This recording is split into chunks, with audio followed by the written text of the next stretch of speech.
اللہ من الشیطان الرجیم سورہ آل عمران آیت نمبر 116 اور 117 انشاءاللہ آج ہم پڑھیں گے۔ بسم اللہ الرحمن الرحیم۔ ان الذین کفروا، بے شک وہ لوگ جنہوں نے کفر کیا، لن تغنی عنہم، ہرگز کام نہیں آئیں گے ان کے، اموالہم، ان کے مال، ولا اولادہم، اور نہ ہی ان کی اولادیں، من اللہ شیئا، اللہ تعالیٰ کے مقابلے میں تھوڑا سا بھی، واولئک اصحاب النار، اور یہ آگ والے ہیں، ہم فیہا خالدون، اس میں ہمیشہ رہیں گے۔ مثل ما ينفقون، مثال اس کی کہ جو وہ خرچ کرتے ہیں، فی هذه الحیات الدنیا، اس دنیا کی زندگی میں، کمثل ریح، ایک ہوا کی مانند ہے، فیہا سر، جس میں سخت سردی پڑتی ہے، اصابت حرث قوم، جو کسی قوم کی کھیتی پر برستی ہے، ظلموا انفسہم، جن نے اپنی جانوں پہ ظلم کیا، فاہلکتہ، تو پس وہ اس کو ہلاک کر دیتی ہے، وما ظلمہم اللہ، اور اللہ تعالیٰ نے ان پر کچھ ظلم نہیں کیا، ولکن انفسہم یظلمون، لیکن وہ تو اپنی جانوں پر خود ظلم کیا کرتے تھے۔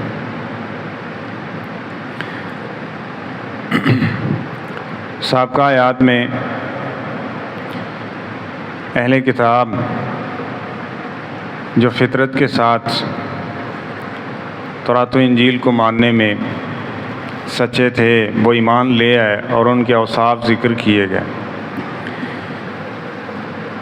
اور اب فرمایا گیا کہ وہ لوگ جو کفر پہ اڑ جائیں گے، حق واضح ہونے کے باوجود اس کا انکار کر دیں گے،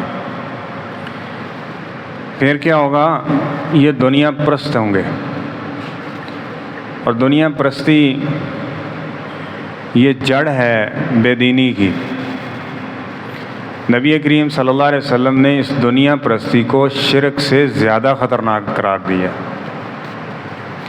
وہ صحیح البخاری کی جو حدیث ہے نا، جس میں مغالطہ بھی دیا جاتا ہے کہ مجھے آپ سے خوف نہیں ہے کہ آپ میرے بعد شرک کرو گے، یہ ہے کہ تم میرے بعد دنیا کے اندر مبتلا ہو جاؤ گے۔ اب ایک تو اس کے مصداق صحابہ تھے کہ صحابہ میں سے کوئی بھی ایسا نہیں تھا جو اللہ کے ساتھ شرک کرنے والا ہو، لیکن دنیا کے اندر مشغول ہونا، یہ چیزیں ملتی ہیں، تو دنیا کے اندر دنیا کو کمانا، حاصل کرنا، جس طرح عبداللہ بن عباس رضی اللہ تعالیٰ عنہ فرماتے ہیں، آیت آئی نا کہ بے شک وہ لوگ کہ جو سونا چاندی اکٹھا کرتے ہیں، قیامت کے دن یہ تپا کے ان کے جسموں کے اوپر لگایا جائے گا، ان کے چہروں کو داغا جائے گا اس کے ساتھ۔ میں یہ تو اب ہمارے پاس کچھ نہ کچھ موجود ہے، تو یہ اس کنز میں نہیں آتا۔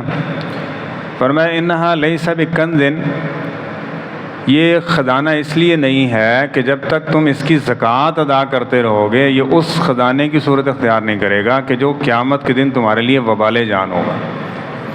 یہ اس خزانے کی بات ہے جس میں زکوٰۃ ادا نہیں کی جاتی، یعنی کہ دنیا کی نفی اس وقت بالالتزام ضروری ہے جب بندہ بے دینی کو اختیار کیے ہوئے، دین ہے اس کے ساتھ، وہ دنیا کو حاصل کرنے کے لیے تگ و دو کرتا ہے، محنت کرتا ہے، کوشش کرتا ہے، اور اس کا حکم بھی دیا گیا کہ آپ نے اس کے لیے کچھ نہ کچھ کوشش کیجئے،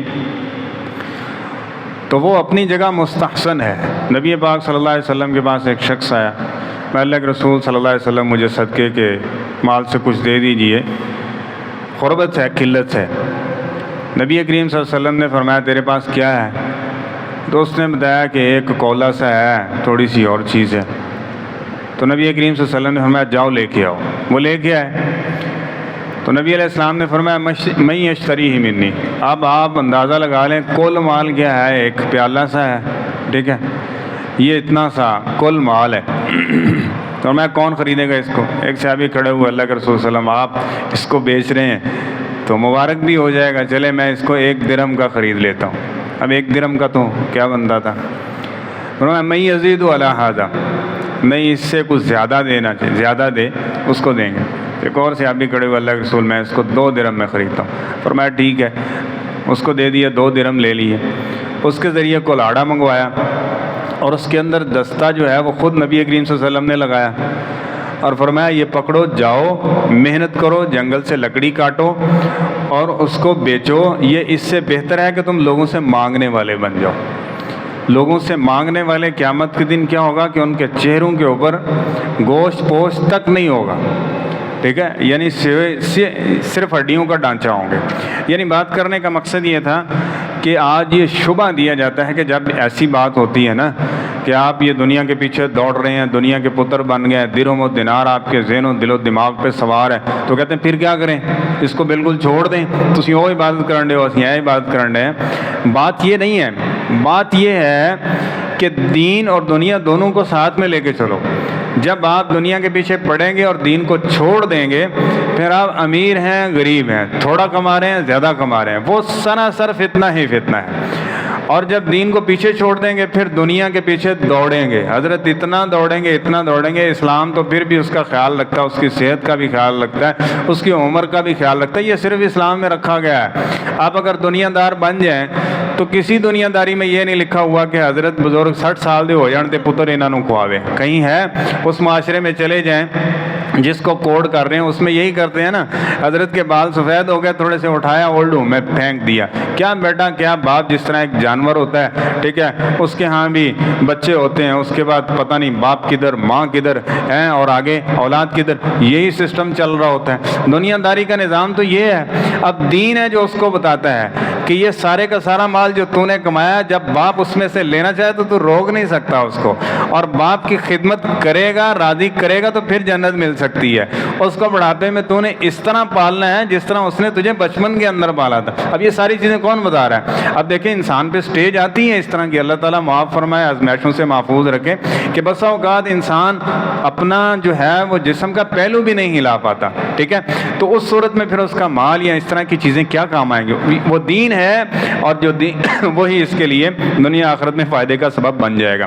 تو اس لیے فرمایا جن نے صرف دنیا کو ترجیح دی، ان الذین کفروا لن تغنی عنہم اموالہم ولا اولادہم، ان نے مال اکٹھا کر لیا، ٹھیک ہے، اولاد بھی ہے، سب کچھ ہے، مال و دولت کی فراوانی ہے، لیکن جب اللہ کی پکڑ آئے گی نا تو یہ مال اور اولاد ان کے کچھ کام آنے والا نہیں ہوگا۔ دنیاوی اعتبار سے بھی ہو سکتا ہے، کتنے بڑے بڑے لگژری قسم کی زندگی گزارنے والے آپ دیکھ رہے ہیں، آج اپارٹمنٹ کے اندر اکیلے ملتے ہیں اور مہینوں کے بعد جا کے ان کی لاش کا پتہ چلتا ہے، جب سمیل پورے علاقے میں پھیل رہی ہوتی ہے کہ یہاں کوئی یہ مردہ مرا ہوا ہے، تو پھر پتہ چلتا ہے کہ حضرت کے بیٹے بھی باہر سیٹل ہیں اور وہ اربوں خربوں پتی ہیں، اور اس ماں کو اور اس باپ کو سنبھالنے والا کوئی نہیں ہے۔ جاپان کے اندر آپ دیکھیں گے تو اب بہت ساری اموات ایسی ہو رہی ہیں، بہت سارے بزرگ ایسے مل رہے ہیں کہ جو تنہائی کے اندر مرتے ہیں، ان کو کوئی سنبھالنے والا نہیں، آخری وقت میں 2 گھونٹ ان کے منہ میں ڈالنے والا کوئی نہیں۔ یہ کیا ہے؟ دنیا پرستی میں اصول اتنے پکے ہیں کہ ایک چھوٹا سا رول جو ہے نا اس کی بھی خلاف ورزی نہیں ہے، لیکن دین نہیں ہے۔ جب دین نہیں ہے تو پھر نہ دنیا کام آئے گی، اور نہ ہی یہ دنیا کے اندر جو گراؤنڈ بنا لیا وہ اولاد کی صورت میں ہے، وہ عہدے کی صورت میں ہے، وہ سلطنت و بادشاہت کی صورت میں ہے، کچھ بھی ہے وہ کام آنے والا نہیں ہے۔ وَأُولَٰئِكَ أَصْحَابُ النَّارِ، اور یہ آگ کے اندر داخل کر دیے جائیں گے، جہنم کے اندر داخل کر دیں، کیونکہ دین تو حاصل نہیں کیا، نہ دین آگے پہنچایا، نہ دین کی فکر تھی، نہ اس پہ عمل کیا، تو پھر یہ ہے کہ یہ دنیا تو کس کے ساتھ اس نے جو ہے وہ ایسے کہہ لیں کہ وفا کی ہے، یا کس کی یہ دنیا تو یہ کسی کی بھی نہیں ہے، اور ایک دن اس کو چھوڑ کے جانا ہے، جو کچھ بھی ہے جہاں۔ تو اس لیے دنیا، اس کے ساتھ اگر آخرت ہے تو یہ کچھ نہ کچھ اس کی گنجائش ہے، اور اگر آخرت نہیں ہے تو چاہے آپ حلال روزی ہی کیوں نہیں کما رہے ہیں نا، تو وہ حلال نہیں ہے۔ جب آپ دین کو پیچھے چھوڑ رہے ہیں تو وہ سراسر اسی صورت میں ہوگا، تو اس کا نتیجہ اور انجام کیا نکلے گا کہ وہ جہنم میں جائے گا اور اس میں ہمیشہ رہے گا۔ تو اس کے بعد فرمایا مثل ما ينفقون في هذه الحیات الدنیا۔ اب بس اوقات کچھ لوگ آپ کو ایسے بھی مل جائیں گے جو بے دین ہیں، نماز روزے کے نیڑے نہیں آتے، اور بس اوقات کچھ لوگ ایسے بھی ہیں جو مسلمان بھی نہیں ہوتے، ٹھیک ہے، لیکن ڈونیشن بہت کرتے ہیں، اللہ کے راستے میں بڑا خرچ کرتے ہیں، بانٹتے ہیں یتیموں میں، فقراء میں، مساکین میں، بڑے بڑے پروجیکٹ کرتے ہیں، کس کام کے لیے؟ لوگوں کی امداد اور ہیلپ کرنے کے لیے، بڑے بڑے کام کریں گے.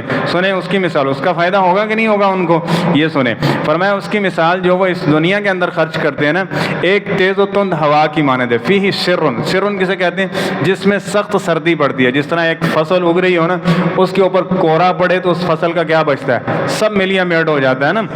تو فرمایا اصابت حرث قوم ظلموا انفسهم فاہلکتہ, اس کی جو انہوں نے خرچ کیا نا اس اعتبار سے, اس کی مثال اسی طرح ہے جس طرح ایک کھیتی تھی, اس کے اوپر شدید ترین یالاواری ہوئی یا اس کے اوپر سردی اس طرح سے پڑی کہ فاہلکتہ, اس ساری کی ساری فصل کو اس نے کیا کر دیا؟ برباد کر دیا. اب اس میں صرف برباد نہیں ہوئی بلکہ اس کی اصل بھی ضائع ہو گئی. اب فصل جب برباد ہوتی ہے تو صرف یہ نہیں ہوتا کہ پرافٹ جاتا ہے, بلکہ اس پہ پہلے محنت کی ہوتی ہے, 2-4 ماہ کھپائے ہوتے ہیں, اس پہ سرمایہ لگایا ہوتا ہے, وہ بھی کیا ہو جاتا ہے؟ وہ بھی ضائع ہو جاتا ہے. فرمایا ان کی مثال یہ ہے, ان کی مثال جو انہوں نے خرچ کیا, جو ان ڈونیشن کی, جتنا بھی انہوں نے یہ سارا کچھ کیا, اس سب کی مثال یہ ہے کہ یہ سارے کا سارا کیا کر دیا جاتا ہے؟ برباد کر دیا جاتا ہے. تو جو لوگ خاص طور پہ یہ کہتے ہیں کہ تسی وہ دوجی عبادت کر لو تے اسی یار اس کی حلال والی عبادت کر رہے ہیں, یہ اس کا انجام ہے. اگر وہ فرائض کو پورے نہیں کر رہا ہے جو اسلام نے ایک مسلمان کے اوپر عائد کیے ہیں, تو وہ فرائض کو پورے نہ کرنے کا گناہ اور وبال اتنا ہے کہ یہ جو ایک چھوٹا سا نیکی ہے نا, جس نے نیکی بننا تھا ان فرائض کو پورا کرنے کے بعد, اب اس نے اگر کچھ نہ کچھ اچھائی تھی تو اس اچھائی کو بھی کیا کر دیا؟ ختم کر دیا. کس نے؟ اس کی اس امر کی مخالفت کی, اس برائی نے. تو فاہلکتہ, جس طرح اس کی یہ ساری کھیتی برباد, قیامت کے دن آئے گا اور اس کے لیے ما لہ فی الآخرۃ من خلاق, کچھ حصہ نہیں ہوگا. تو اللہ تعالیٰ فرما رہے ہیں وما ظلمہم اللہ, ہم نے کچھ ظلم نہیں کیا ان پہ, ان کو حکم دیا تھا کہ یہ کرو, اور جتنے بھی اسلامی احکامات ہیں وہ سارے کے سارے انسان کے فائدے کے لیے. اس میں کیا ہے؟ اللہ تعالیٰ تو یہاں تک فرماتے ہیں یا ابن آدم, اے آدم کے بیٹے, اگر سارے کے سارے تم ایک میدان میں اکٹھے ہو جاؤ نا اور مجھ سے مانگنا شروع کر دو, میں سب کو دے دوں, میرے خزانوں میں کچھ کمی آنے والی نہیں ہے. دوسری حدیث قدسی ہے, فرمایا تم سارے کے سارے دنیا کا سب سے متقی انسان لے لو, اس جیسے بن جاؤ. سب سے متقی انسان لے لو, اس جیسے بن جاؤ. اللہ تعالیٰ کی بادشاہت میں ایک ذرہ برابر بھی تم اضافہ نہیں کر سکتے. یہ جو باتیں ہیں, ریاستیں ہیں, نوافل ہیں, تہجدیں ہیں, ٹھیک ہے, اس کے بعد خرچ کرنا ہے, جتنی بھی الغرض نیکی ہیں, یہ اللہ تعالیٰ کی شان میں کوئی اضافہ کرتی ہیں. اور اس طرح فرمایا کہ ایک دنیا کا سب سے برا آدمی لے لو اور سارے کے سارے اس کے دل جیسے بن جاؤ, اور سارے کے سارے اس طرح کے ہو جاؤ, تو اللہ تعالیٰ کی عزت شان اور اس کی بادشاہت, وہ تو عزت و شان تو بڑی چیز ہے نا, اس کی بادشاہت میں بھی ایک ذرہ برابر بھی کمی نہیں کر سکتے. یہ جو ہم عبادت کرتے ہیں یا جو چیزیں فرض کی گئی ہیں, یہ ہمارے لیے اس دنیا کی زندگی گزارنے کے لیے بہتر تھیں, اس لیے کہا گیا کہ یہ کام کرو, اس کے ذریعے دنیا بھی تمہاری بہتر ہو جائے گی, آخرت بھی بہتر ہوگی.